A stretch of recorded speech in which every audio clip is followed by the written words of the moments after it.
to talk about the topic, the keys to client centricity.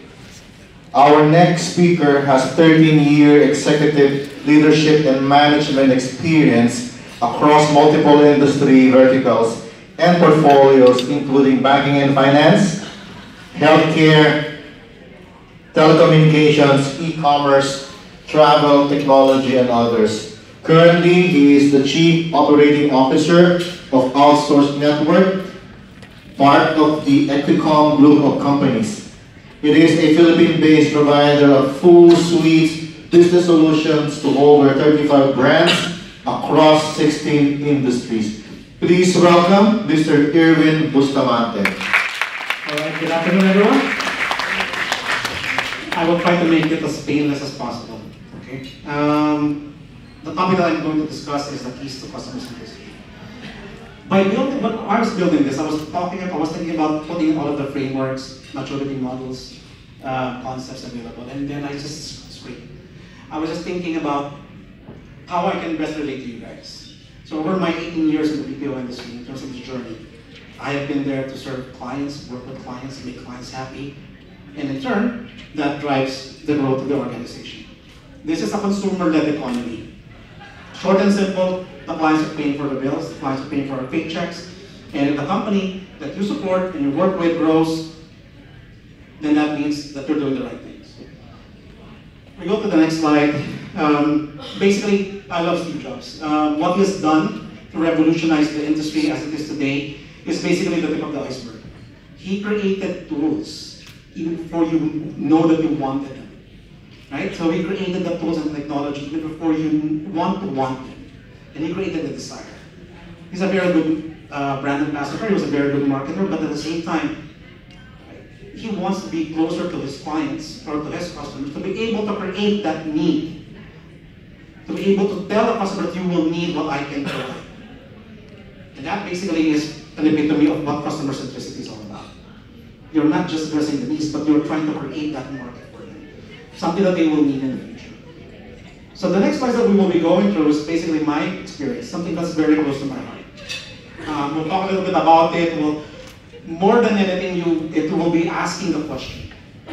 And we'll go through that as we go through each of the slides. And I promise you guys 10 minutes tops will be done. Next slide, please. First step is to define what customer centricity is for you. Right? When we talk about customer centricity, we talk about customer being the center of everything that we do. Yes, it's a very vague philosophy, but we need to understand how to break it apart to chewable bits. You first need to define what is your customer centricity model.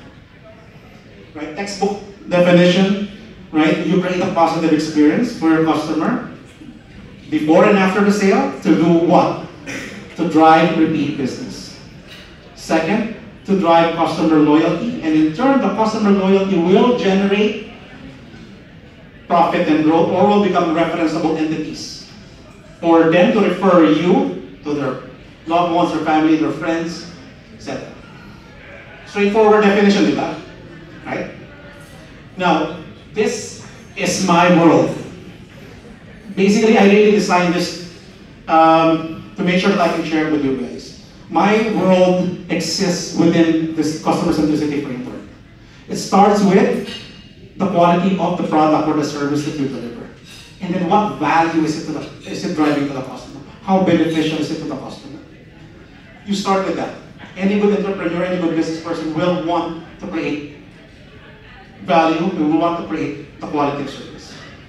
But it doesn't stop there. By creating a product, you have to now look at the customer's journey. Customer's journey with you. You now need to have a business model that's easy to work with, right?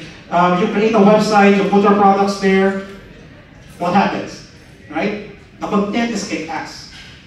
I would want to buy, but navigating through that, my journey is to navigate through that, and I want to hit purchase, buy. Put in my credit card, my debit card. Guess what? You have to go through 5 layers of survey, filling out information, and then to find out that your debit card is not accepted. They only take Master or Visa. So you lose the customer, satisfaction at that point in time. It diminishes. because the experience is not with you. So make it easy to do business with you. You don't need 15 steps, you only need 2, 3 that are critical, and the rest you can work in the back end. Third, in this bubble, which is my customer centricity bubble, meaningful interaction. At any given point in time, your customers go through different stages with you.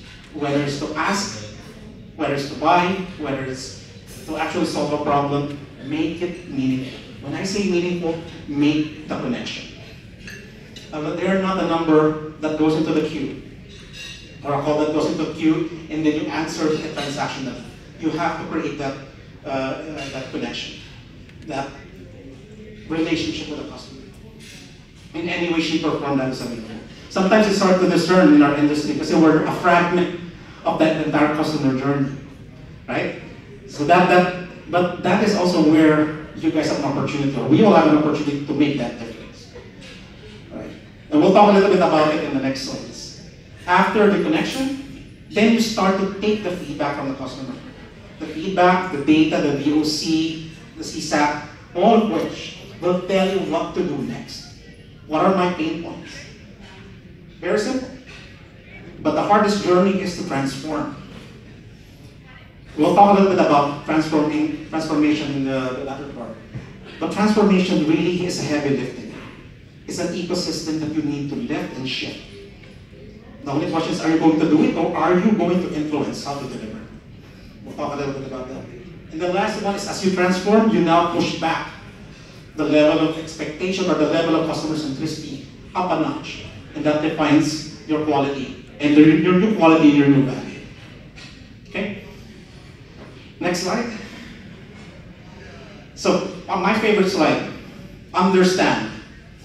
Outside defining your customer centricity, you need to understand your customer. But more than that, you need to understand yourself. So know your customer, KYC times 2, know your customer, and know your capability. So very close to my heart. Knowing your customer is not just collecting the data. It's how to use the data to build that connection or relationship. Knowing your customer is not just knowing how they perceive you, but are you tracking the measurement that matters? Right? In the day and age that there's a lot of data, right? The single source of truth in who you are in the industry is really what your customers think about you. That's a single source of truth. The rest are just going to help you support how you build that empire. And then the last one is, can you determine the customer needs tomorrow? Don't stop. We heard Malik earlier he spoke about never arrive. We heard from our speakers that everything is evolving. So ask the questions, can you still serve your customer tomorrow by using the data that you have right now? So know your customer. The next piece is know your capability. When you know your capability, you can understand where you are in the market. You can understand where you are in terms of the customer satisfaction. And you can understand where you are against the fourth industrial revolution. You need to know where you stand. You need to know your capability. Hard facts. Okay? Your customer is going through digitalization. And then your organization's drive is to grow the business via headcount. So the questions that's being thrown at you is, can you supply and drive customer that automation that digitalization phase would be, even at the expense of you reducing your headcount? You need to ask that question to yourself and to your organization. Your organization is, let's say, in my case, Philippine-based organization. My customer is very happy. I'm going to explore new markets. I'm going to go to China, Japan. Can I grow as quickly as possible in these geographies? Right. So the question is, even if they're happy, in the linear equation that we established earlier, happy customer equals growth. In this equation, after understanding your capability, happy customers will give you growth, but can you deliver the growth? So you need to understand your capability. And it works vice versa. You need to find synergies, you need to find the gaps, and then bridge them if you can. Now there's no one solution here. Sometimes your company will just tell you this is the direction that we're going to follow, or we're going to drive, this is our roadmap. Okay? We might need to work with customers that are more aligned with our roadmap. It happens. Right? But it takes a step back in terms of your definition if you're a very customer-centric organization. So you have to look at all angles. Okay? And what you do with the data points is you use it to redesign or augment your design. It is very critical to augment your design. You cannot stay still, you cannot be complacent, or you will die. You have to find ways to exist, if not be a leader in the marketplace. So going to the third slide, which is the last journey. Sorry. Okay. Next slide. So the third piece of the journey, or principle, is to act. And the title was Influence, okay, the ecosystem. But a quick recap before we dive into this. First slide talked about define your customer centricity. Second slide, or second topic, we talked about understanding your clients and capability. And then from then, you start to design or redesign your roadmap. Very straightforward. You create your plans, you create your charter, you create your project plan, you drive those things, right? Nothing very groundbreaking there. But the question is, can you handle all of the changes that you will drive in your organization or outside your organization? And these are blocks of changes to achieve one goal, which is to achieve what the customer wants. And you need to be smart in doing that. So I call this slide, from a realization point of view, the funnel of influence, or influence funnel. You throw everything in there. To drive customer centricity, you have to look at your organization, your partners, your enablers. You're talking about suppliers, you're talking about supplier technology, connectivity, etc. Everything that you will be touching, so you can deliver that progress. Right? Maybe your customers are not satisfied because of latency, or the office space that you work out of. All of these things play a pivotal role in terms of customer centricity. Right? In many ways, shape, or form, it could be the workforce that we have that's not happy with it, and they're not delivering that service to the customer. So you have to look at it in a way that you can funnel everything into a single stream. So many moving parts. You have to play it smart. I chose the word influence. Why?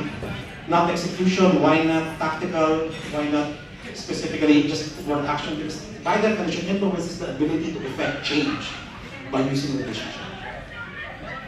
You guys are in a role to effect your influence, or to drive your influence. You don't necessarily need to do it, but you need to be able to influence. Fair? Right? You don't need to execute everything, you need to influence. That's the role you're in.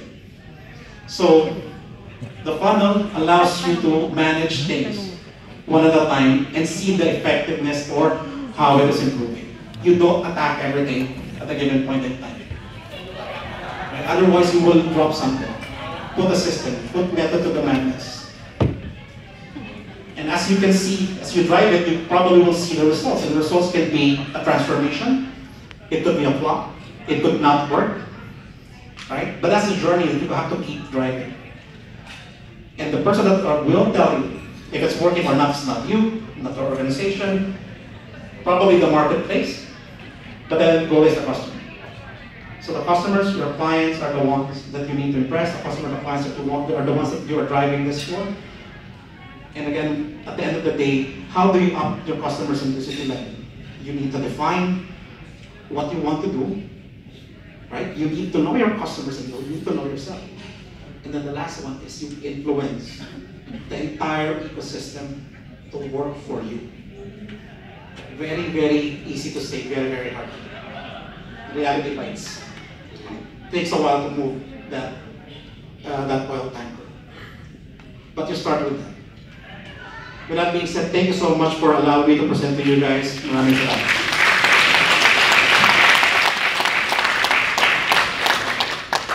Thank you so